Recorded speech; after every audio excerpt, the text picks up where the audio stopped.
Ce face pe cineva să ezite când este pe cale să dezvăluie ceva important despre cum se simte? Există un moment aproape imperceptibil care precede multe mărturisiri. Persoana ezită, privește într-un mod diferit, pare ruptă între dorința de a vorbi și teama de a se expune. Nu se spune nimic, dar ceva în comportament se schimbă, iar cei care observă, de obicei observă, chiar și fără să știe să explice. Acest moment nu este gol. Este punctul în care ceea ce a fost depozitat începe să se apropie de suprafață. Carl Jung, psihiatru elvețian și fondator al psihologiei analitice, a susținut că calea către maturitatea emoțională implică conștientizarea părților din noi înșine pe care de obicei le ascundem.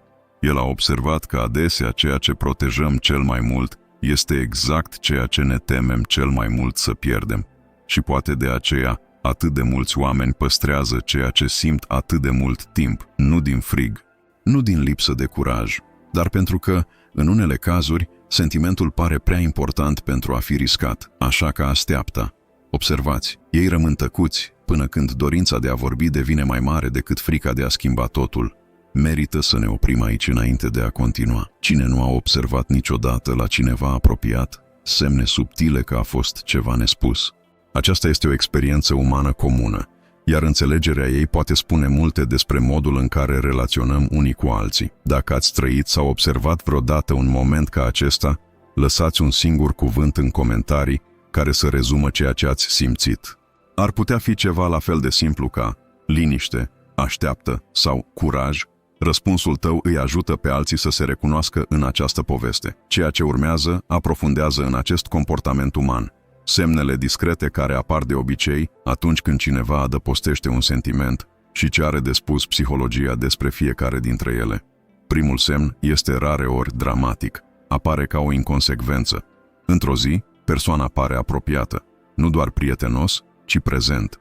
Ea ascultă mai atent, răspunde mai repede și există ceva în energia ei care se schimbă într-un mod greu de descris, dar ușor de simțit. A doua zi însă se dă înapoi. Răspunsurile sunt scurte, contactul vizual scade, apare o distanță tăcută care nu a existat înainte. La prima vedere pare o contradicție, semnale schimbate, dar sub suprafață există ceva mai coerent decât pare. Această oscilație are un nume în limbajul psihologiei profunde: conflict intern.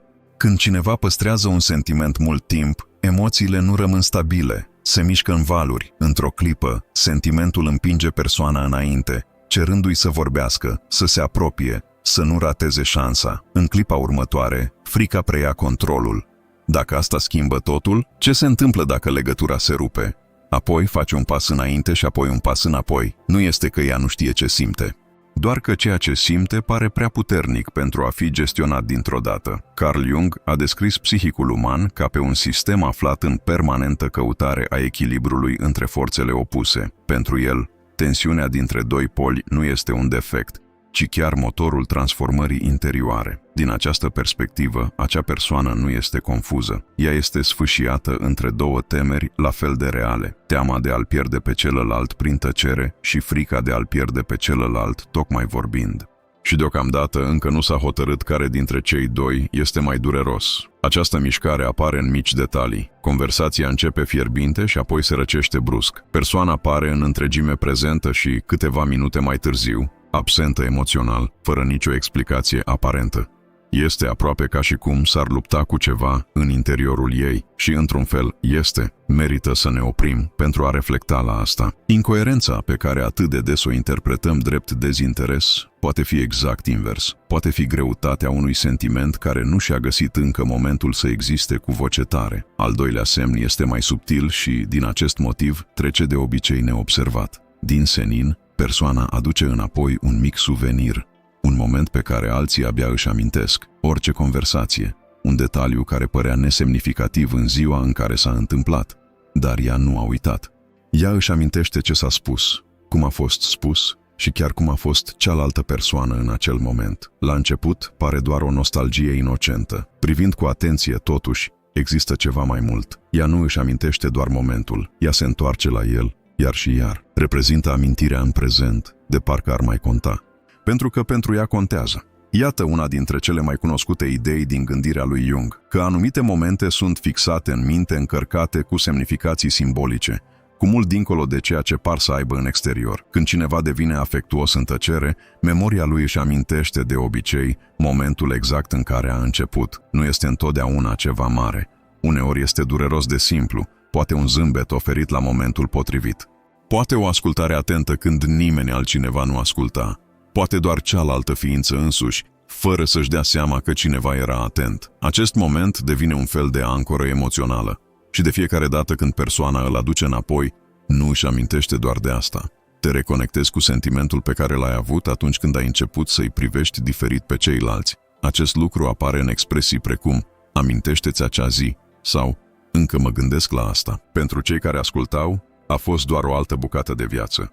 Pentru vorbitor, s-ar putea să fi fost începutul a ceva care nu a fost niciodată spus cu voce tare. Este important să păstrați o rezervare sinceră în acest moment. Nu orice amintire comună înseamnă un sentiment ascuns. Uneori este doar afecțiune, familiaritate sau simpla plăcere de a-ți aminti momentele bune împreună. Psihologia ne invită la o observație atentă, nu la concluzii pripite.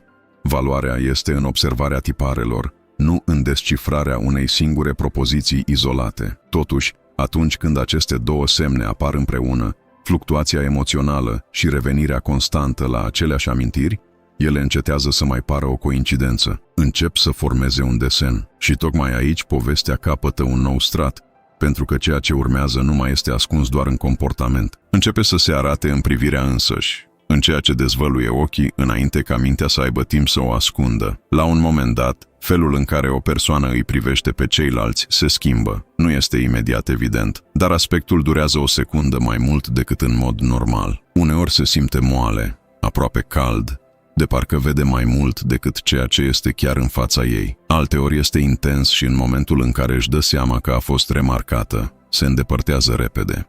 Acest dus și înapoi nu este întâmplător. Aspectul este unul dintre cele mai greu de controlat atunci când o emoție este adevărată. Cuvintele pot fi filtrate, gesturile pot fi ajustate, dar ochii reacționează înainte ca mintea să aibă timp să ascundă ceva.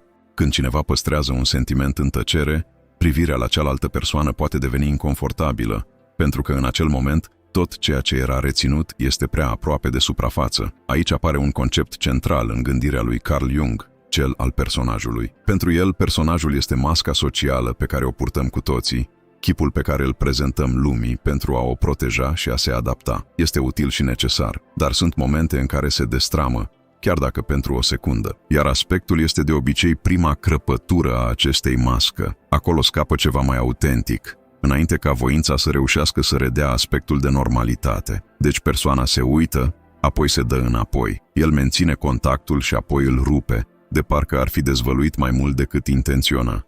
Uneori pare că ea încearcă să spună ceva fără să folosească cuvinte, ca și cum ar fi căutat pe fața celuilalt un semn, un indiciu, o permisiune. Pentru că, înainte de a risca să expună ceea ce simte, vrea să știe dacă există măcar o mică șansă ca sentimentul să fie împărtășit.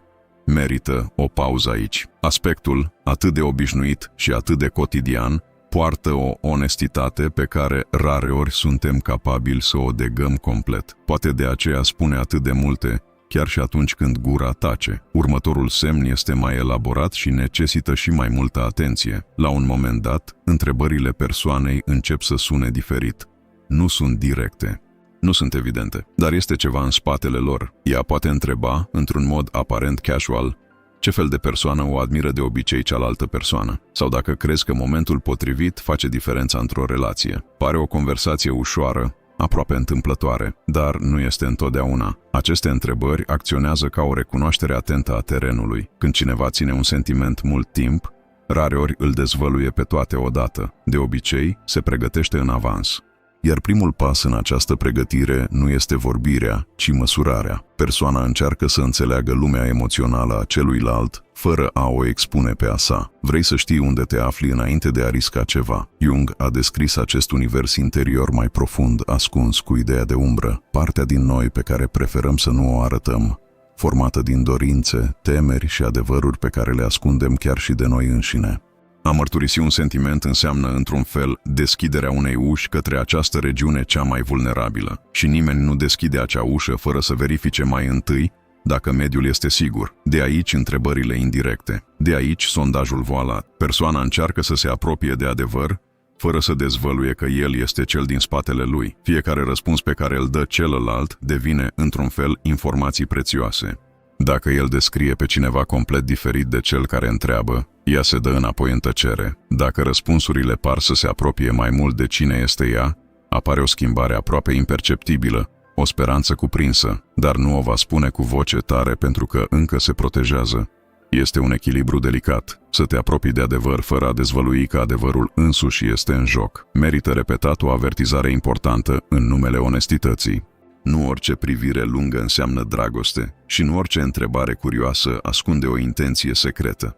Uneori este doar un interes autentic, timiditate sau modul natural de a vorbi cuiva. Psihologia profunzimii nu oferă formule exacte și ar fi iresponsabil să o tratezi ca și cum ar fi făcut-o. Ceea ce propune este o privire mai atentă asupra tiparelor repetate, nu citirea definitivă a unui gest izolat. Totuși, atunci când privirea persistentă întâlnește întrebările investigatoare, ceva devine mai clar. Nu mai este doar un comportament involuntar și începe să pară o căutare conștientă a răspunsurilor. Și această căutare aproape niciodată nu are loc singură. Este de obicei însoțită de alte mișcări ale psihicului, chiar mai revelatoare, care încep să apară tocmai atunci când prezența unei a treia persoane intră în scenă și trezește ceva care era adormit sub atâta calm aparent. Există un semn care se arată rar deschis și poate de aceea este unul dintre cele mai revelatoare: gelozia tăcută. El nu vine în reacții dramatice. Nu există întrebări directe, nici acuzații explicite.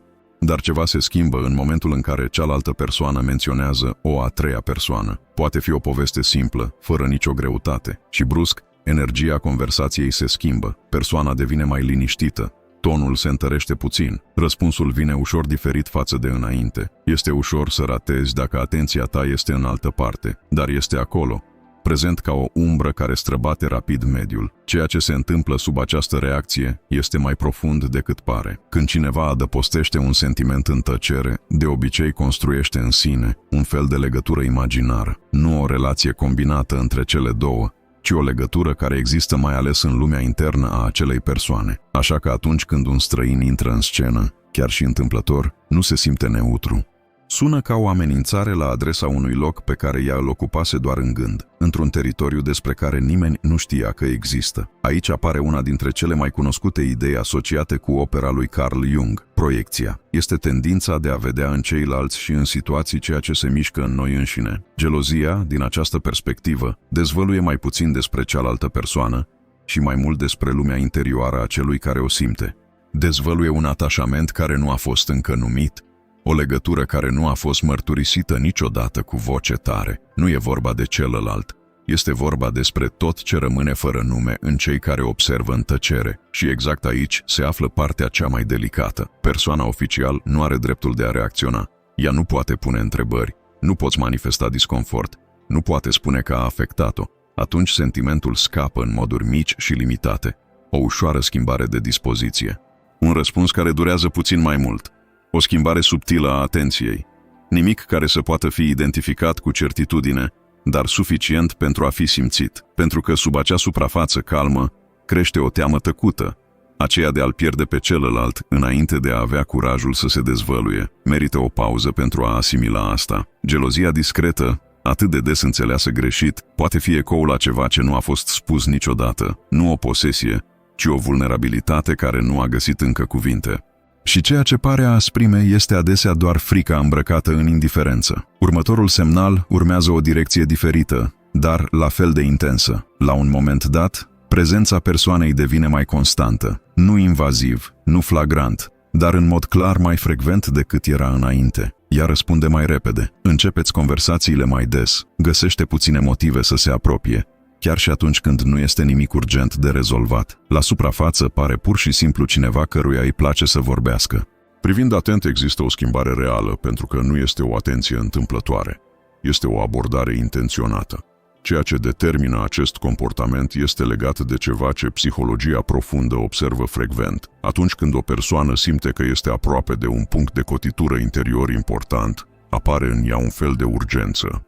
Timpul începe să pară limitat. Ceva în interiorul ei își dă seama că, dacă nu acționează, poate pierde ocazia. Fără măcar să plănuiască, începe să investească mai mult timp, mai multă energie, mai multă prezență. Vrei să te simți conectat înainte de a risca să schimbi totul. Carl Jung și-a dedicat o mare parte din munca lui a ceea ce el a numit procesul de individuare, calea de maturizare, în care o persoană integrează aspecte ale ei înșiși pe care anterior le-a ignorat. Aceste momente de tranziție sunt de obicei însoțite de sentimentul că trebuie să se întâmple ceva, că există o mișcare internă care cere trecere. Aproximarea în creștere poate fi, parțial, expresia vizibilă a acestui proces tăcut, exteriorul unei transformări care are loc încă în interior. Acest lucru apare în detalii. Persoana își amintește lucruri pe care celălalt le-a menționat întreagăt, reluați subiecte care păreau lipsite de importanță, stă în conversații mai mult decât este necesar, de parcă nu vrea ca momentul să se încheie. Nu este vorba doar de a vorbi, este vorba despre a rămâne aproape, pentru că în adâncul sufletului ea încearcă să construiască ceva mai puternic, pentru că atunci când adevărul vine în sfârșit, să nu pară un risc, ci mai degrabă un pas firesc, aproape inevitabil. Este necesar încă o dată să păstrăm onestitatea. Nu orice prezență constantă înseamnă un sentiment ascuns.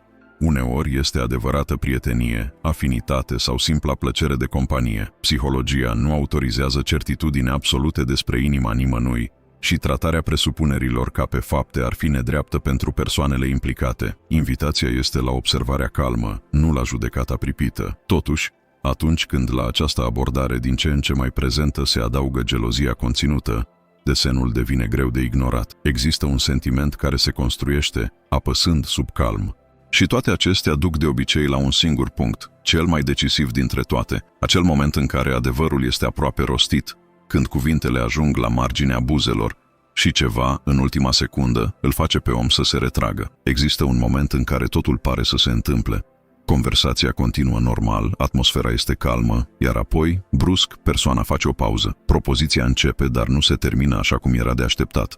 Ea ezită. Schimbați subiectul. O deghizează cu un zâmbet, de parcă nimic nu s-ar fi întâmplat, dar o poți simți. Ceva era acolo, chiar la suprafață, și a dispărut în clipa următoare. Acesta este probabil punctul cel mai apropiat de adevărul pe care persoana îl păstrase atât de mult timp. În acel moment, sentimentul atinge cea mai mare intensitate. Nevoia de a spune în sfârșit că devine aproape incontrolabilă. Cuvintele ajung pe marginea buzelor tale, gata să existe în lume. Și apoi, în ultima secundă, frica intră în imagine. Frica de respingere, frica de a schimba relația, teama că, odată spus, nimic nu se va întoarce vreodată la cum a fost. Apoi persoana se oprește, nu pentru că nu vrea să vorbească, ci pentru că a vorbi înseamnă a depăși o linie pe care a stat prea mult timp. Acest lucru poate fi văzut chiar și în corp, o respirație adâncă care nu este completă, un aspect care persistă o secundă mai mult decât în mod normal. O propoziție care începe cu "eu singur" și nu ajunge niciodată la sfârșit. Este subtil, dar puternic, pentru că în acel scurt moment adevărul a încercat să iasă la iveală, iar faptul că a dat înapoi nu înseamnă că sentimentul a dispărut. Înseamnă că a încetat să fie doar ascuns și a început să se pregătească pentru a fi spus. Carl Jung a observat că ceea ce rămâne reprimat în psihic nu dispare. Dimpotrivă, tinde să crească în tăcere, căutând mai devreme sau mai târziu o cale de a ieși la suprafață. Mărturisirea întreruptă este exact asta.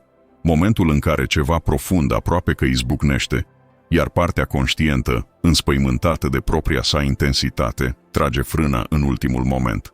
Nu este slăbiciune, este greutatea reală a unui adevăr care cere trecere. Merită o pauză pentru a simți asta. Cine nu a fost niciodată pe punctul de a spune ceva important și în ultima secundă a ales tăcerea? Această retragere nu este lașitate, este măsura exactă a cât de mult contează. Și apoi vine revelația care rearanjează tot ce a venit înainte. Pentru că există o presupunere comună despre acest tip de sentiment, că a început recent, dar așa funcționează rar. Pentru cei care simt, asta nu a început ieri, nici cu săptămâni în urmă. A început într-un moment în care celălalt probabil nici nu a observat. O mică interacțiune, un simplu schimb, ceva care părea cu totul obișnuit unuia, dar rămase cu celălalt. Poate că a fost felul în care a vorbit cealaltă persoană, felul în care te-a tratat, sau pur și simplu cine era el exact în acel moment, în timp ce unul mergea mai departe cu viața, Celălalt s-a oprit acolo, emoțional, și, din acel moment, a început să poarte acea persoană înăuntrul său. Nu tare sau dramatic, ci tăcut și constant, de-a lungul timpului. De aceea tot ce apărea, ezitarea, atenția, amintirile, semnele discrete, nu au apărut din senin. Toate acestea se construiau de mult mai mult timp decât părea. Aici reapare o idee care străbate toată opera lui Jung, că anumite întâlniri ating straturi adânci ale psihicului nostru, trezind ceva ce părea adormit. Pentru el sunt momente aparent banale care, fără să ne dăm seama, afectează cine suntem în interior. Nu în sensul destinului magic, ci în sensul psihologic, că o simplă experiență poate rezona intens la cei care o trăiesc, chiar dacă trece neobservată pe cealaltă parte. Este ca și cum, în acel moment uitat, ceva din interiorul persoanei ar fi făcut o alegere tăcută, cu mult înainte ca mintea să înțeleagă ce se întâmplă. Și de aceea, când adevărul ajunge în cele din urmă la punctul de a fi spus, persoana care îl poartă nu se simte brusc. Sună ca ceva care a fost ținut înăuntru de mult timp, găsindu-și în sfârșit calea de ieșire. Este important să menținem încă o dată echilibrul și onestitatea. Recunoașterea unui model nu este același lucru cu a fi sigur. O tăcere întreruptă poate avea 1000 de explicații. O amintire veche poate fi doar afecțiune și nu neapărat începutul unui sentiment profund. Psihologia oferă chei pentru înțelegere, nu verdicte asupra inimii altor oameni.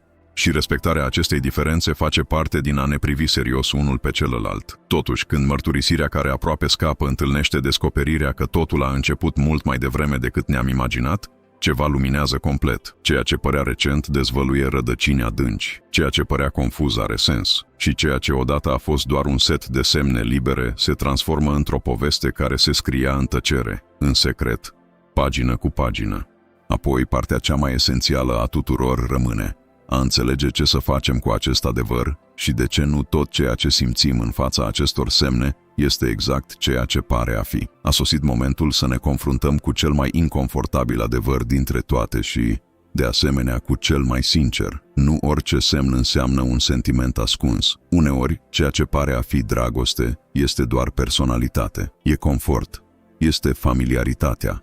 Este modul natural al cuiva care se simte confortabil în prezența altora. Comportamentul uman tinde să pară mai profund decât este în realitate, iar mintea observatorului tinde să umple spațiile goale cu ceea ce își dorește sau cu ceea ce se teme. De aceea trebuie să fii atent. Psihicul nu se dezvăluie doar, și ea înșală. Carl Jung a înțeles bine această capcană. Pentru el, proiectăm asupra altor conținuturi care ne aparțin nouă, văzând în comportamentul celorlalți reflectări ale propriilor așteptări și nevoi. Cu alte cuvinte, uneori nu ne citim unul pe altul. Ne citim unul prin altul, iar confundarea unui lucru cu altul poate duce la interpretări care spun mai multe despre observator decât despre cel observat. Recunoașterea acestui lucru nu slăbește căutarea adevărului. Dimpotrivă, este ceea ce o face să se maturizeze. Merită o pauză sinceră în acest moment. De câte ori a văzut o persoană sentimente în care exista doar bunătate și de câte ori ai ignorat sentimentele reale de teamă să nu te înșeli? Echilibrarea acestor două capcane este poate una dintre cele mai delicate sarcini emoționale existente, dar există o altă latură care este la fel de adevărată. Când sentimentele sunt reale, ele nu rămân tăcute pentru totdeauna. Ele cresc, ei arată și, mai devreme sau mai târziu, găsesc o modalitate de a se exprima. Întrebarea așadar nu mai este doar descifrarea semnalelor celeilalte persoane. Devine ceva mai profund. A fi dispus să întâlnești sincer adevărul, oricare ar fi acesta. Aici toată această călătorie interioară indică centrul gândirii lui Jung. Ideea de sine, cel mai integral și adevărat punct al fiecărei persoane, ceea ce suntem atunci când lăsăm deoparte măștile și deghizările.